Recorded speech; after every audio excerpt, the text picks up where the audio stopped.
Apalagi kalimatnya kan menurut saya dari komunikasi sense-nya kurang ya. Ini banjir biasa, ini tidak menelan Hmm, korban. Menemukan fakta hmm. dulu, baru berkomentar.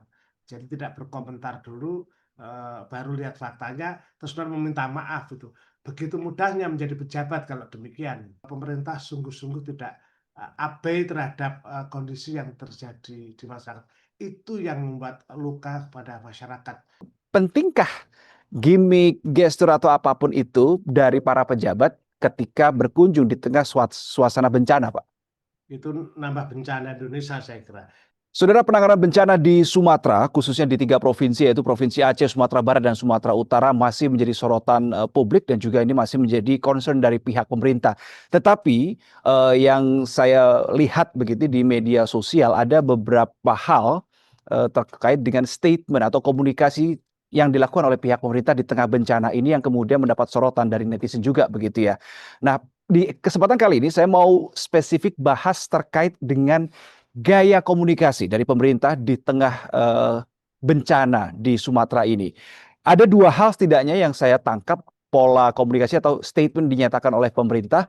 Yang pertama oleh Kepala BNPB yang meminta maaf, sempat bilang banjir Sumatera ini tidak mengkhawatirkan, kemudian tidak menyangka kalau ternyata sebesar ini. Kemudian yang kedua, Kemenhub bilang kayu di banjir Sumatera itu bukan merupakan kayu lapuk dan akibat pohon tumbang. Nah, terkait dengan gaya komunikasi ini, saudara, saya mau coba dalami lagi begitu ya bersama dengan pakar komunikasi UNER Suko Widodo yang kali ini sudah tersambung di saluran Zoom. Pak Suko, apa kabar Pak Suko? Alhamdulillah sehat selalu Mas. Baik, sehat selalu juga Pak Suko. Lama juga tidak kita nggak ngobrol ini ya. Pak Suko, soal gaya komunikasi. Tadi di awal di opening saya sudah sampaikan 2 contoh Kepala BNPB dan juga pihak Kementerian Kehutanan. Nah, ini kemudian mendapat respons yang negatif menurut saya dari kalangan warganet begitu. Nah, menurut Anda apa kok yang menimbulkan atau menyebabkan warganet, netizen, publik ini menyorot statement itu begitu dan memberikan respons yang kurang baik? Iya, pernyataan itu tentu melukai banyak pihak karena memang ada undang-undang keterbukaan informasi publik yang mewajibkan setiap badan publik tentu saja pejabatnya untuk menginformasikan apa yang dia lakukan. Nah, Hmm, berkait dengan soal banjir ini, mestinya ya kita tidak cukup memaafkan, tetapi harus mempertanggungjawabkan akibat yang ditimbulkan. Apalagi kalimatnya kan menurut saya dari komunikasi sense-nya kurang ya. Ini banjir biasa, ini tidak menelan hmm, korban. Kalau dalam teori kehumasan biasanya seorang pejabat atau juru bicara atau siapapun awal yang dilakukan ya fact finding ya, menemukan fakta hmm, dulu baru berkomentar. Jadi tidak berkomentar dulu baru lihat faktanya terus kemudian meminta maaf itu. Begitu mudahnya menjadi pejabat kalau demikian. hmm, Menurut hmm, saya hmm. ini menyangkut urusan publik, maka tata cara melakukan komunikasinya juga dengan tata komunikasi publik. Oke. Nah, Pak Suko, saya sebenarnya sempat sempat mencoba untuk berpositif thinking. Oh, jangan-jangan eh, bilang seperti itu, berstatement seperti itu supaya publik tidak panik begitu. Tapi nyatanya, ah, saya pikir-pikir juga karena saya juga orang komunikasi ya, Ya, nggak kayak gitu juga caranya kelihatannya gitu. ya betul. Bagaimana Pak Suko? Ya, menurut saya apa ya, ini kayak apa ya, kayak negara ini kayak mainan suka-suka penguasa, dan itu Hmm, banyak hal ya, dalam banyak hal. Artinya setiap kata yang dikeluarkan itu dia adalah representasi dari negara, dari pemerintah. Dengan begitu ya, tentu saja apa ya, tentu saja kalau ada kegagalan ya dilakukan dengan cara apa, secara publik. Misalnya mending hmm, mengundurkan diri daripada minta maaf misalnya itu. Kan kalau Anda lihat kan tuntutan apa luar biasa. Ini menurut saya fatal dan kalau kalau dalam komunikasi risiko bencana ya, kebetulan saya juga mengasuh mata kuliah itu, ini bisa dianggap sebagai satu kejahatan. Karena itu harus diurus sampai akar-akarnya. Jelas-jelas hmm, itu apa ya, jumlah kayu kayak gitu orang tahu dan sebagainya, berarti ada something gitu loh. Jadi menurut saya harus hmm. dibongkar semua persoalan lingkungan karena ini melanggar HAM, melanggar bukan hanya hak asasi manusia, tapi hak terhadap alam juga ya. Oke, baik. Nah, minta maaf begitu ya. Permintaan maaf setelah memberikan statement yang dirasa itu melukai publik, yang mungkin itu dirasa juga oh ternyata faktanya nggak begitu. Tapi kemudian ada permintaan maaf. Apa yang Anda baca ketika pejabat memberikan statement dan melukai publik, kemudian meminta maaf begitu? Ya tidak bekerja dengan sesungguhnya. Kalau dia Hmm, bekerja dalam konteks urusan publik, mestinya sebelum menyampaikan itu, ini kan ya klaim-klaim ya. Ini hmm, mungkin kebiasaan kita seringkali main klaim atau kecenderungan melakukan promosi dibanding komunikasi publik gitu loh. Jadi hmm, semestinya dalam kasus ini yang perlu dilakukan ya kayak apa ya, kayak pengetahuan jurnalistik kita mencari fakta dulu baru ditulis gitu loh. Jadi jangan berpendapat baru nyari faktanya, kebalik gitu loh. Jadi saya kira dalam konteks ini logika ini bahkan bukan logika terbalik, ya tidak tepat lah kira-kira dalam komunikasi publik. Ketika ada permintaan maaf karena nulis dulu baru mencari fakta dulu kalau bahasanya Pak Suko tadi. Ketika ada permintaan maaf itu sebetulnya membuat publik itu makin marah atau bisa meredam, Pak? Atau gimana nih secara psikologi komunikasi ini gimana? Jadi gini, kalau reputasi itu kalau dia cari fakta, menyampaikan salah itu bisa dimaafkan. Tapi menyatakan dulu setelah dicek di lapangan fatal baru minta maaf. Jadi malah balik blunder nih. Jadi blunder terhadap komunikasi pemerintah sendiri. Kelihatannya apa? Kelihatan bahwa pemerintah sungguh-sungguh tidak abai terhadap kondisi yang terjadi di masyarakat. Itu yang membuat luka pada masyarakat. Jadi kalau misalnya apa ya, orang dalam jual beli itu keliru keliru membeli, Hmm. atau keliru memberikan uang kembali itu masih ada bisa ditukar. Tapi kalau sudah salah bicara itu menyangkut hati, menyangkut luka yang jauh lebih dalam dan biasanya agak susah untuk apa ya, dihilangkan hal semacam itu, kesan Hmm. impresi dari masyarakat itu. Nah, masyarakat apalagi yang mengalami ya, yang mengalami apalagi dengan media sosial sekarang tentu berteriak, tidak itu yang terjadi gitu loh. Jadi rakyat Indonesia itu sudah melek informasi, melek terhadap dunia komunikasi digital ya. Tentu saja sebagai seorang pejabat tidak bisa main-main apa tanpa dasar fakta yang kuat, apalagi apa yang tidak disertai misalnya peraturan yang berlaku, kapan dia harus Hmm. lakukan. Yang kedua, Mas, sebetulnya di dalam komunikasi apa kebencanaan itu Hmm. ada kok prosedur-prosedur dilakukan itu ya. Jadi apa yang harus dilakukan di pertama misalnya, kedua apa. Nah sekarang kasusnya mungkin adalah manusianya dulu ditolong, bukan Ya. kemudian bukan ditolong itu terus membawa cangkul ikut bantu-bantu, tapi mestinya ya oke kirim makanan, bantuan diselamatkan. Jadi orang diselamatkan dulu itu rumusnya di situ itu. Mhm. Nah, urutan ini menarik, Pak. Sebenarnya saya juga tertarik soal yang membawa cangkul itu tadi, tapi nanti kita bahas agak habis inilah ya. Oh ada Soal ya? tahapan-tahapan komunikasi Ya, terkait dengan kebencanaan. ya. Ini bagaimana kalau secara teorinya, Pak, yang Bapak tahu selama ini? Ya, ketika kita mengelola sebuah entitas misalnya perhutani, ketika Hmm, belum ada terjadi apa-apa harus melaporkan, oh jumlah pohon di pohon kami sekian hektar, areanya sekian. Itu harus ditunjukkan dengan data-data valid.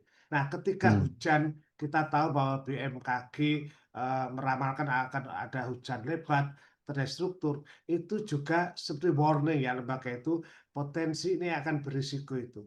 Baru setelah kemudian terjadi peristiwa bencana, mereka sudah siap itu. hmm, Jadi komunikasi risiko itu menyampaikan kepada publik kondisi-kondisi yang terjadi. Nah, dari awal kalau orang apa ada mitigasi kan bisa ngitung risiko yang terjadi. ya. Di Indonesia apa ya, pemahaman terhadap mitigasi bencana itu nggak ada, dianggap ya aman-aman saja. Baru kelabakan ketika ada bencana itu. Jadi double-double bencananya. Bencana informasi, komunikasi karena ketidaktahuan, yang kedua faktanya fisik seperti itu, Mas. Oke, baik. Berikutnya soal yang tadi Pak Suko bahas, membawa cangkul. Ini juga masuk dalam list pertanyaan saya, Pak, sebetulnya.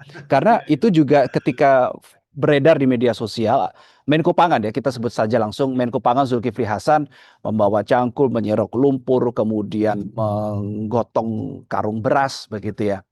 Ada juga yang bilang bahwa ini berasumsi, ah ini kan gimmick. Ini bencana gitu. Itu gimmick tapi ini di tengah bencana. Nah, menurut Pak Suko bagaimana? Pentingkah gimmick, gestur atau apapun itu dari para pejabat ketika berkunjung di tengah suasana bencana, Pak? Itu nambah bencana Indonesia saya kira. Jadi saya Hmm. seringkali mendapatkan misalnya kalau ada apa ya, ada bantuan-bantuan dalam bencana itu pertama yang muncul yang apa bantuannya tingginya 2 meter, umbul-umbulnya 10 meter. Jadi lebih banyak apa spanduknya, lebih banyak mereka yang bawa kamera dan memotretnya. Nah, Hmm. apalagi situasi semacam itu. Seharusnya yang datang itu adalah beras, pakaian, tanpa yang bersangkutan datang juga nggak masalah itu loh. Yang dikirim adalah petugas itu Hmm. lebih mereka lebih real. Misalnya pasukan tentara, pasukan polisi, PMR atau SAR itu dilakukan dengan membawa barangnya, bukan untuk drama-drama. Saya kira era pencitraan udah habis lah.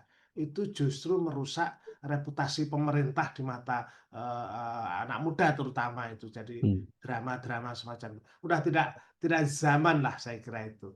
Bagi saya yang apa ya mungkin juga belajar di beberapa negara soal komunikasi itu aib Mas. Jadi melakukan itu sebenarnya Hmm. adalah sesuatu yang apa, memalukan, tidak layak ya dilakukan saya kira. Nah, saya jadi teringat tadi ketika Pak Suko membahas mitigasi dan juga penanganan kelabakan setelah ada terjadi bencana. Ya. Saya kemudian coba korelasikan dengan hal ini, pencitraan drama-drama itu jangan-jangan memang para pejabat ini dalam tanda kutip ya, saya tidak tahu apakah benar atau tidak. Jangan-jangan wilayah bencana ini menjadi panggung yang dinilai cukup seksi, cukup spotlight yang cukup besar untuk masyarakat itu bisa melihat, oh pejabat saya kerja, oh ini dilakukan hal. Jangan-jangan seperti itu Pak Suko. Bagaimana Pak Suko Ya, kalau menilainya? kita belajar komunikasi politik memang seringkali apa ya crowd momentum terutama itu banyak Hmm. dimanfaatkan untuk apa ya menari di atas air yang mengalir semacam itu. Jadi, mestinya Hmm. begini, eh, ini cara yang instan, cara yang saya kira ketika komunikasi belum sebagus sekarang ini orang melihat. Hmm. Tapi kan sekarang masyarakat tidak hanya melihat, tapi mengcapture, mengambil dan dia menjadi produser komunikasi. Betul. Jadi dia bisa mengabarkan sisi buruknya itu. Jadi Mhm. itu teori-teori lama yang saya kira sudah usang ya dan justru memperburuk komunikasi politik, memperburuk komunikasi bencana. Jadi menurut saya kok apa ya, sekali lagi karena tidak layak ya maka pasti akan hasilnya akan negatif di dalam citra atau brand di masyarakat. Lalu menurut Anda bagaimana seharusnya pemerintah ya, pemerintah pusat, pemerintah daerah, dan beberapa lembaga instansi terkait begitu memainkan gaya komunikasinya di tengah bencana, di tengah situasi-situasi yang betul-betul masyarakat ini terpuruk begitu. Bagaimana masyarakat pemerintah harusnya berkomunikasi, Pak? Ya, tentu fact finding ya, menemukan fakta-fakta. Langkah pertama saya kira apa yang dibutuhkan mereka, apakah Hmm. beras, apakah makanan, atau apa. Mereka sudah lelah, jangan mereka kemudian disuruh bekerja, tapi mereka harus mendapat bantuan. Kemudian jauh sebelum itu, Mas, mestinya sekali lagi kalau saya ini ini puncak dari komunikasi lingkungan yang gagal yang dilakukan oleh pemerintah. Masyarakat itu berhak tahu atas apa lingkungannya, atas keputusan negara. Nah, selama ini kan kita sibuk apa ya pemerintah seringkali kan meningkatkan PAD macam-macam, tapi apa ya bangunan pengetahuan orang terhadap menjaga lingkungan itu tidak ada. Jadi jalan sendiri-sendiri. Pemerintah berjalan ke sana, rakyat juga ke sini sehingga tidak pernah bertemu. Jadi tidak ada komunikasi yang partisipatif di apa di dalam masyarakat kita selama ini. Oke, soal bencana nasional, Pak Ya, Suko. Soal bencana nasional ini kan banyak dorongan dari masyarakat supaya pemerintah ini menjadikan ini bencana nasional. Tapi kalau saya baca statement disampaikan oleh Kepala BNPB, Lejen TNI Suharyanto, sepertinya kurang tertarik itu untuk menjadikan bencana Sumatera di Sumatera sebagai bencana nasional. Oke, kalau misalkan memang pemerintah mengambil sikap tidak untuk bencana nasional di Sumatera, seharusnya pemerintah tuh ngomongnya gimana? Ini sekalian Pak Suko nuturi atau ngasih nasihat ini buat pemerintah supaya nggak jadi bencana komunikasi lagi. Iya, ukuran nasional, lokal ini kan juga ukuran yang salah. Ini bencana adalah bencana. Hmm, Semua kalau kita negara kesatuan, menurut saya bencana sekecil apapun ya bencana nasional. Itu yang harus dipahami.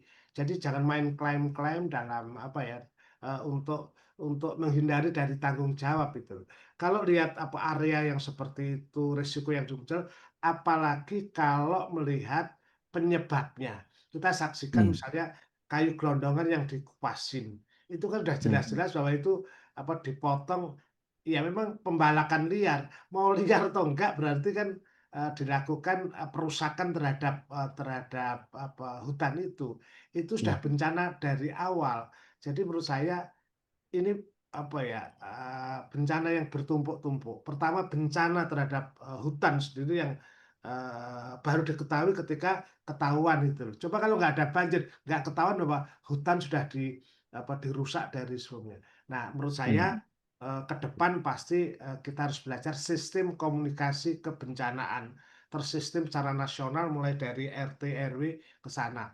Yang kedua adalah peristiwa ini saya kira tidak boleh apa ya, diselesaikan hanya dengan, "Oh ya sudahlah kita terima, ini nasib." Enggak, ini menyangkut, unsur korupsi, unsur pidana karena ketika menjaga hutan itu pasti sudah dibiayai. Lalu kenapa, kemudian terjadi bencana? Berarti harus ada audit terhadap, hmm, penyelenggaraan bencana, termasuk penyediaan informasi publik.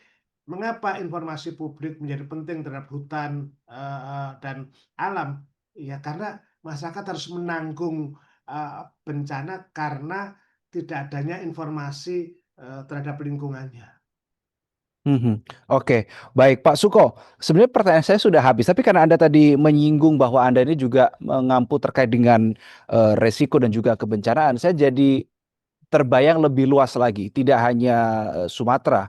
Kita bisa melihat mungkin bencana-bencana yang seringkali terjadi disebabkan karena alih fungsi. Let's say kita, lihat di awal-awal atau di akhir tahun kemarin ya, Jawa Barat begitu ketika ada banjir besar, oh ternyata setelah dilihat, loh kok jadi tempat wisata, loh kok jadi ini dan Ya, sebagainya. ya, Nah, ya. apa yang menjadi, catatan Pak Suko terkait dengan, alih fungsi lahan ini, sehingga muncullah bencana yang seharusnya bisa dicegah gitu loh? Eee, Mas Vero, di desa-desa sekarang dikembangkan BUMDes. BUMDes itu Badan Usaha Milik Desa. Nah, mereka Desa, ya. diberikan ngelola terutama tanah bengkok, karena, Mmm, kepala desa sudah mendapat gaji pemerintah, maka tanah ganjaran, tanah desa itu dikelola oleh masyarakat dan mereka memutuskan desa wisata. Nah, sayangnya bengkok yang sawah itu fungsinya untuk menanam padi dan tumbuh-tumbuhan lainnya, sekarang itu jadi tempat untuk nyangkruk, tempat untuk olahraga, tempat untuk makan, kongko-kongko dijadikan misalnya wisata kuliner misalnya. mmm, Nah ini terus yang terusir siapa? Air. Air yang mengalir di sawah itu biasanya ke area itu harus berpindah ke tempat lain. Ini kalau hampir semua desa melakukan, maka ya tinggal tunggu bencananya saja. Jadi di desa-desa, mestinya, saya belajar dari justru masa Orde Lama ya, mmm, agak rusak di Orde Baru, bahwa untuk mengalihkan fungsi dari sawah menjadi, apa, perumahan atau area, itu proses perizinannya itu melibatkan banyak anu ya, banyak lembaga, ada PU, ada AMDAL, masyarakat. Sekarang pokoknya punya duit, ya cepat dilakukan, bahkan tanpa izin, oh ini kesempatan masyarakat dilakukan. Jadi masyarakat mmm. juga punya potensi untuk merusak karena, pemerintah tidak ketat di dalam menjalankan regulasi-regulasi yang berkaitan dengan lingkungan. Jadi saya kira, justru makin ke sini makin Indonesia mengalami kemunduran di dalam menjaga lingkungan.